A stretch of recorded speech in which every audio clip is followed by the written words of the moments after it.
नमस्कार, मैं अनूप कुमार इस YouTube चैनल कानून मित्रा में आपका स्वागत करता हूं।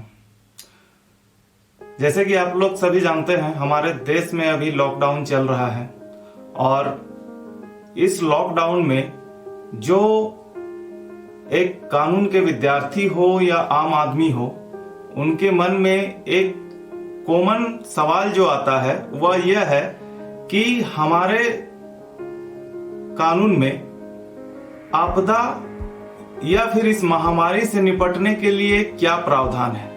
क्या कोई एक्ट बना हुआ है या उसमें कौन सा लॉ प्रिवेल करता है। आज हम इन्हीं सभी बातों पर चर्चा करेंगे और हम देखेंगे कि हमारे भारत के अधिनियमों में इसके बारे में क्या क्या उपबंध दिए गए हैं। इसमें सबसे पहला अधिनियम जो आता है वह है आपदा प्रबंधन अधिनियम 2005, जो 23 दिसंबर 2005 को बनके तैयार हुआ। इस अधिनियम में अगर देश में आपदा की स्थिति हो तो उससे कैसे निपटा जाए, इसके बारे में बताया गया है। इस अधिनियम के धारा 2D में आपदा को परिभाषित किया गया है। इसके अनुसार भारत में या भारत के किसी भी स्थान में या क्षेत्र में प्राकृतिक या मानव निर्मित कोई उपेक्षा या कारण से कोई महामारी अगर उत्पन्न होती है तो उस पर यह अधिनियम लागू होगी।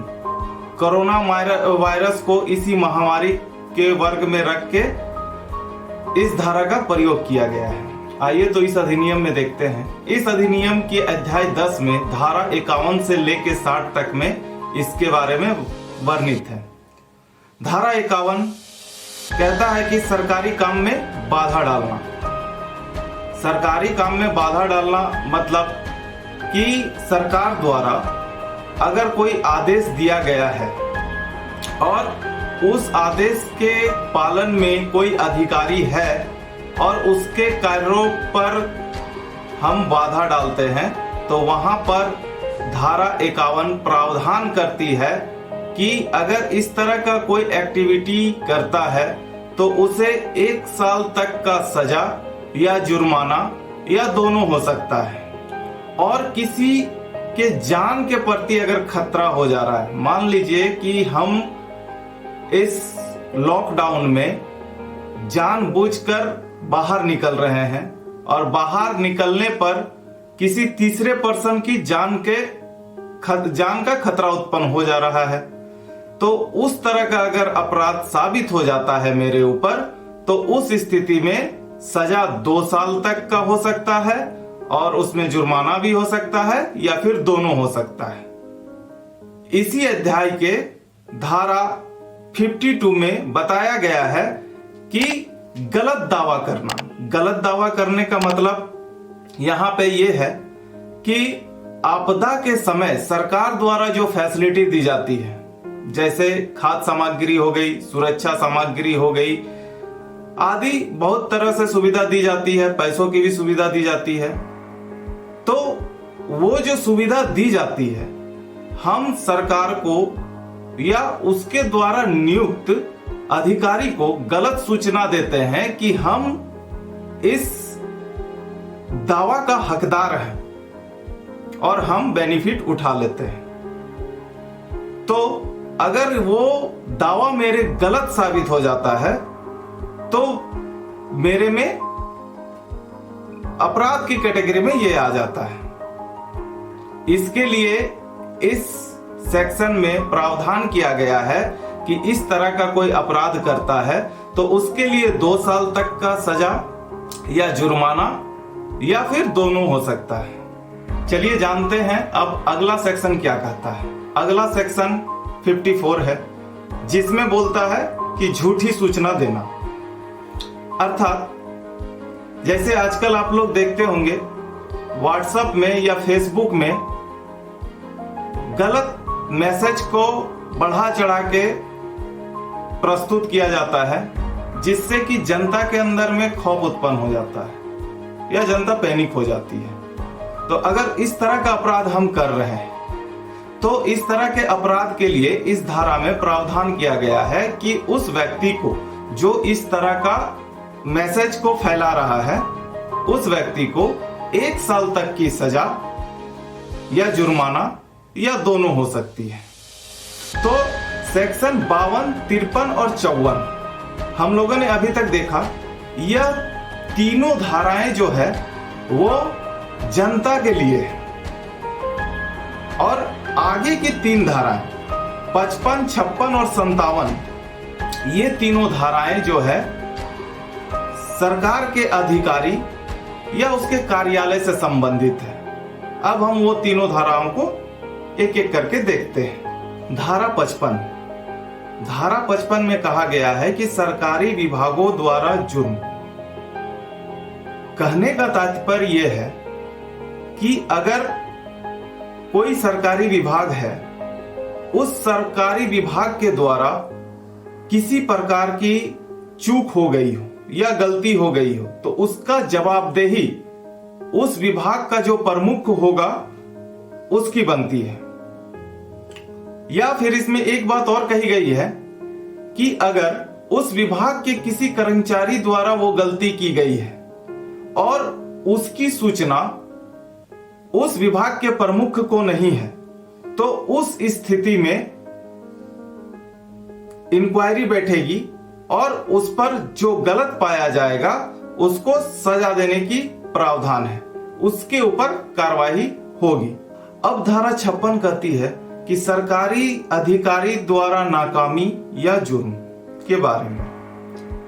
तो इसका कहने का मतलब है कि सरकार द्वारा जब किसी अधिकारी को कार्य सौंपा जाता है और वो कार्य करने में असफल हो जाता है या फिर वो कार्य करने से वो बचता है, तो इस स्थिति में कहा गया है कि जो अधिकारी बचेगा या उस कार्य को नहीं करेगा या उस कार्य से भागेगा तो उसको 1 साल तक की सजा हो सकती है या जुर्माना हो सकती है या दोनों हो सकती है। धारा 57 कहती है कि सेवा नहीं देने पर।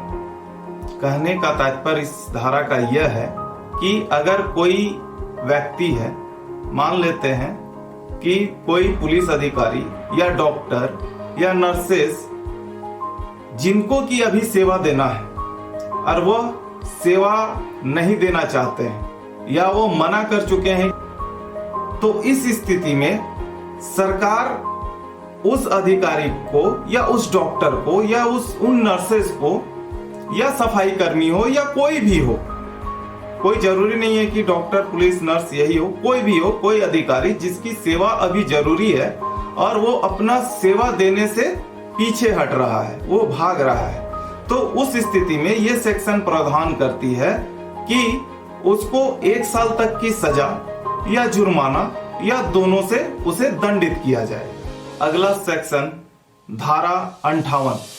धारा 58 में कहा गया है कि कंपनी द्वारा अपराध। यहाँ कंपनी द्वारा अपराध का मतलब ये है कि सरकार ने आदेश पारित किया है, जैसे कि अभी लॉकडाउन का आदेश पारित किया है और इस समय में कोई भी कंपनी बिना सरकार के अनुमति के कोई भी कार्य नहीं कर सकती है। और कोई कंपनी मान लीजिए कि वो इसे अपने मर्जी से चालू कर देती है, यानी कि वो सरकार के आदेशों का अवहेलना कर रही है, तो इस स्थिति पर उस कंपनी पर सरकार कार्रवाई कर सकती है, जो कि धारा 58 में बताता है। अगला धारा 59 है। 59 में मुकदमे की मंजूरी के बारे में बताया गया है। तो इसमें बताया गया है कि धारा 55 और 56 जो पहले हम लोगों ने पढ़ लिया, उसमें है सरकारी विभाग या अधिकारी के बारे में वर्णन है। तो उन लोगों पर किसी भी प्रकार का कोई भी कार्रवाई करने के लिए सबसे पहले हमें सरकार से इजाजत लेनी पड़ेगी, तभी उन पर हम लोग कार्रवाई करवा सकते, अन्यथा उस पर कोई कार्रवाई नहीं होगी। इस अध्याय के लास्ट सेक्शन 60 बताती है कि जुर्म पर संज्ञान। कहने का मतलब है कि कोर्ट किसी जुर्म पर कब संज्ञान लेगी। तो इसमें साफ साफ कहा गया है कि अगर मुकदमा सरकार या प्रशासन के द्वारा किया जा रहा है तभी न्यायालय इसमें संज्ञान लेगी, अन्यथा संज्ञान नहीं लेगी। इसके अलावा आईपीसी और सीआरपीसी में भी कुछ प्रावधान दिए गए हैं। भारतीय दंड संहिता की धारा 188 सरकारी सेवक के आदेश की अवहेलना, जिससे मानव जीवन स्वास्थ्य के ऊपर संकट उत्पन्न हो जाता है, तो धारा 188 के तहत 6 मास तक की सजा या 1000 रुपया जुर्माना या दोनों हो सकता है। इसके अलावा अगर कोई व्यक्ति जानबूझकर उस संक्रमण को फैलाने का काम कर रहा है तो इस स्थिति में पुलिस अपने असीमित अधिकार का प्रयोग करके, असीमित अधिकार का प्रयोग कहने का मतलब हुआ कि वह इस धारा से बाहर निकल के, यानी कि अब जब कोई जानबूझकर संक्रमण फैला रहा है यानी कि वो अपराध का रूप जो है वो बहुत बड़ा हो गया, तो पुलिस भी अपना बृहत अधिकार का प्रयोग करते हुए उस व्यक्ति पर धारा 307 यानी हत्या के प्रयत्न के लिए भी मुकदमा कर सकती है। इसके अलावा दंड प्रक्रिया संहिता की धारा 144 भी कुछ इसी प्रकार का प्रावधान करती है कि जहां सुरक्षा, स्वास्थ्य या दंगा की आशंका उत्पन्न हो जाए तो वहां पे 5 या 5 से अधिक व्यक्तियों को एक जगह जमा होने की अनुमति नहीं दी जाती है। अगर फिर भी लोग 5 या 5 से अधिक व्यक्ति जमा हो रहे हैं तो उस स्थिति में पुलिस उनसे एक ऐसी रकम जो कि थोड़ी बड़ी हो, ऐसी रकम का बॉन्ड भरवाएगी, निजी बॉन्ड भरवाएगी और उसे छोड़ देगी। लेकिन अगर फिर भी ना सुने तो सीआरपीसी की ही धारा 151 के तहत उसके चालान कर देगी और उसमें प्रावधान है कि उसमें 3 साल तक का जेल हो सकता है। तो आज हम लोगों ने देखा कि आपदा प्रबंधन अधिनियम 2005, आईपीसी और सीआरपीसी, ये तीनों में इससे संबंधित कुछ वर्णन दिए गए हैं। और आप लोग को अधिक जानकारी की आवश्यकता हो तो मैं अपने डिस्क्रिप्शन बॉक्स में आपदा प्रबंधन अधिनियम के हिंदी और इंग्लिश दोनों माध्यमों का पीडीएफ डाला हुआ है, वहां से आप डाउनलोड करके पढ़ सकते हैं। और अंत में सभी स्वास्थ्य कर्मी, पुलिस कर्मी, सफाई कर्मी और कोरोना वॉरियर्स को मेरा सलाम। जय हिंद, धन्यवाद।